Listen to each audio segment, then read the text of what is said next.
এই কবুতরটা খুব সুন্দর না? এই কবুতরটা আমি পেয়েছি এই বাসায়।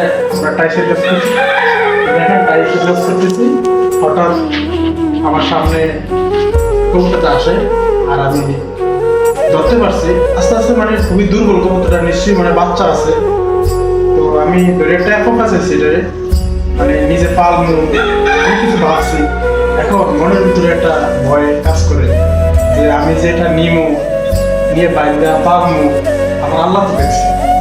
কেউ যার কবুতর সে মনে করবো যে নিশ্চয়ই কবুতরটা কিছু খেয়ে ফেলছে বা কিছু কারণ দুর্ঘটনায় মারা গেছে, কিন্তু সে তো আর জানবে না। কিন্তু আমার আল্লাহ তো ঠিকই জানবে। এই জন্য কবুতরটা আমি মনের একটা মানে কিরকম যেন একটা কাজ করতেছে যে আমার আল্লাহ তো দেখতেছে, এটা তো পরকালে আমি হিসাব দিতে হবে। এই জন্য আমি কবুতরটা রাখতেছি না, ছেড়ে দিতেছি।